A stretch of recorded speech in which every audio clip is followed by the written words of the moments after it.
Hey guys, welcome back. Great job in completing the MapReduce session.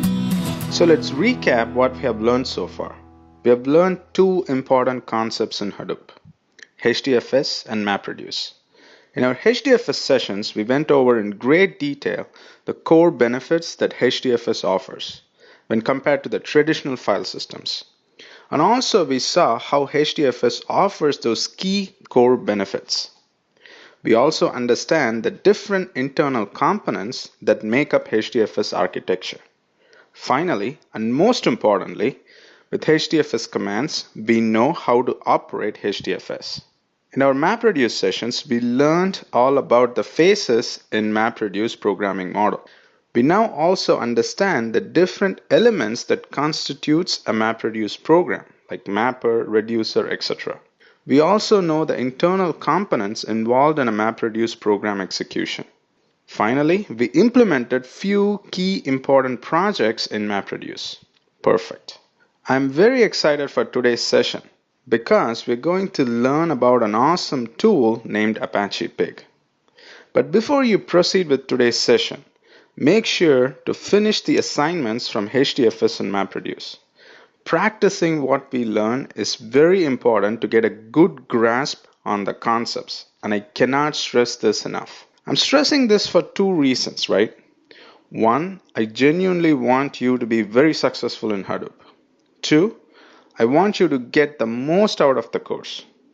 So, practice what you learn. It's very important. With that message, let's get started with Apache Pig. Let me explain Apache Pig in a very simple way. Apache Pig takes a set of instructions from the user, that is you, and converts those instructions into MapReduce jobs and execute the MapReduce jobs in Hadoop cluster. Very simple, isn't it? So in this session, we're going to understand what is Apache Pig and how it's going to help us in the world of Hadoop. Okay, let's start by asking what's wrong with writing a MapReduce program and why do we need a tool like Apache Pig to translate our instructions into MapReduce jobs? Here's the answer. There are some challenges with MapReduce programming. First, the ability to conceptually visualize the problem in MapReduce. This is a problem with most of us. We are so used to our traditional programming approach, and now we are introduced to a whole new world of MapReduce, which requires us to think of the solution to a problem in MapReduce sense. This does not come natural to us.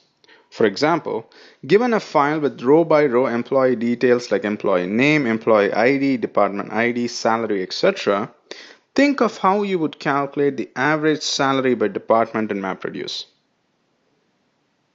I'm sure we will eventually figure it out, but it needs a little bit of effort. Agree? So, that's our first challenge, conceptually visualizing a problem in MapReduce. Second, knowledge of a programming language like Java, C++, Python, etc. This could be a biggest challenge for many people. You could be an excellent database developer or a superb data analyst, but with traditional MapReduce programming, if you don't know a programming language, you're out of luck. Let me ask you a question. Do you think you can be involved in Hadoop without learning a programming language? The answer is of course yes. Tools like Pig are hyped to the rescue. We'll see how in our course. Third challenge. Programming MapReduce in Java, for instance, takes up a lot of time and effort to do simple stuff like joins, for example.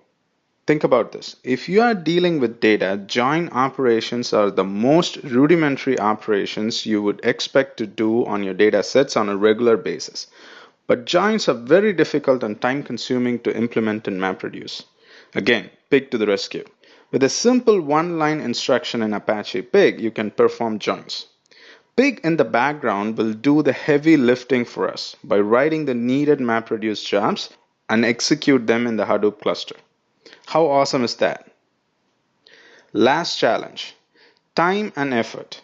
With all the challenges discussed above, it's very clear that writing a MapReduce program from scratch with a programming language will require time and effort. Pig will solve this problem. As a user, you will provide a set of instructions that Pig understands, and Pig will generate one or more MapReduce jobs for you and execute the same in the Hadoop cluster, thereby avoiding the need to write even a single line of MapReduce code. Sounds very promising, isn't it? I know what you're thinking, how a tool can replace the need for programmer and programming. I totally understand your concern. Consider this. Most of our data problems will follow a problem template. Something like this. You will load the data, then filter the data. It would be for removing bad records or removing some records like employees with salary greater than 100,000. Then you would perform some grouping of data, that is grouping on one or more columns. After grouping, you would most likely perform aggregation like average, finding minimum values, maximum values from the group result set. Finally, you would display or store the result set. Of course, this template does not show operations like joins, etc. And your problem can be more complicated than this, but you get the idea, right? Most of the data problems can be broken down into list of operations, and Pig provides instructions for each operation. That's simple. At runtime, Pig will take these set of instructions, analyze them, and translate them into one or more MapReduce jobs and execute them in Hadoop cluster. Okay, before we look at the actual Pig instructions, let's first get to know a little bit of background of Apache Pig. Sounds good? Apache Pig is developed at Yahoo. As you know from our Hadoop introduction session, that Hadoop was initially funded by Yahoo. When Yahoo had a successful Hadoop implementation, the need for non-programmers like data scientists, database developers, testers to use the Hadoop platform became more obvious. So the Yahoo research team was tasked to create a tool that would help non-programmers to use Hadoop platform. And Pig's first release came out in September 2008. Pig. Why a funny name? Pig is not an acronym. The story goes that when people at Yahoo were trying to come up with a name, one of the developers suggested Pig, and the name got stuck because it was short and sweet. Pig is a client tool, meaning you don't have to install Pig in all the nodes in your Hadoop cluster. Pig installation comes with a data flow language called Pig Latin, which defines the instructions that user will use to work with the data. The instructions will then be analyzed by an engine and translated into MapReduce jobs. These MapReduce jobs are then submitted to your Hadoop cluster. So as long as you have Pig installed in one of the nodes in your cluster or installed on a node which has access to the cluster, you're good to go. Because for Hadoop cluster, a MapReduce job is a MapReduce job, whether it was created by a user or created by an external tool like Pig. Finally, Pig uses HDFS and MapReduce programming model behind the scenes. The MapReduce jobs created by Pig will follow the MapReduce phases that we learned in our MapReduce sessions. Nothing fancy there. The tool is merely an enabler for us to execute MapReduce jobs without having to create MapReduce jobs. That is fantastic, isn't it? Let's talk a little bit about Pig Latin. Pig Latin is a simple to use data flow language. As a user, you typically write a series of instructions using Pig Latin. For example, if you want to load the data, you would use the load operator. To filter the data, you would use filter operator. To group the data, you will use group operator. Pig Latin also comes with aggregate functions like average for calculating average, min and max functions to calculate minimum and maximum values from a range of values, etc. When you execute the Pig instructions, Pig will analyze and optimize the instructions before translating the instructions into MapReduce jobs. That is correct. Pig can do some optimizations to your instructions. Take for instance, if you're filtering records, Pig will see whether the filter operator can be moved any higher in the execution chain without possibly affecting the end result. Because the more sooner you filter the data in your execution chain, the less data subsequent steps will have to process, which will definitely result in performance improvement. So Pig can help us with optimization as well, to an extent, along with writing MapReduce jobs for us. When Yahoo engineers started to work in developing Apache Pig, They had 4 philosophies in mind, which they thought pigs should adhere to. These philosophies sure sounds funny, but it gives a good insight on what the tool can do. Philosophy number 1. Pigs eat anything. Pig can work with data even when you don't specify the metadata or schema or structure of the dataset. That is, even when you don't specify the column names and its data types, Pig will try to work with the data. We'll talk more about the instructions in our next series of sessions. But the point I'm trying to make here is, with very limited instructions, Pig can understand and process the data.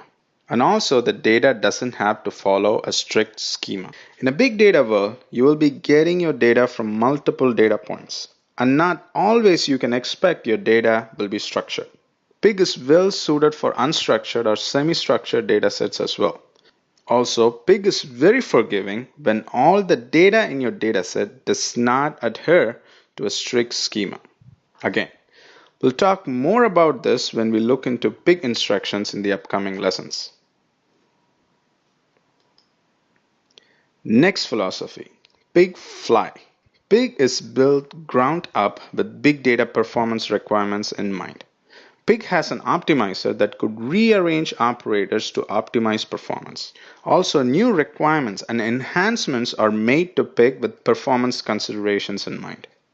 Next, pigs are domestic animals, and this means that Pig is highly configurable.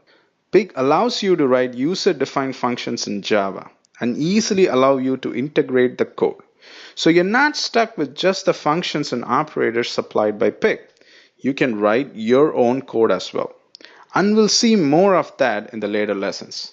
Finally, pigs live anywhere. Pig is intended to be a language for parallel data processing.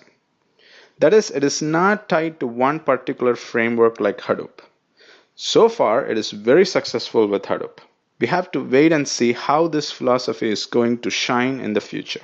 So those are the philosophies you have to keep in mind when you think of Apache Pig. And if you're hoping for a career in Hadoop, Pig is a must-know tool, and it's very simple and easy to learn. So to summarize, Apache Pig helps create MapReduce jobs with ease in Hadoop. That is it. With that, let's wrap this lesson. See you in the next lesson.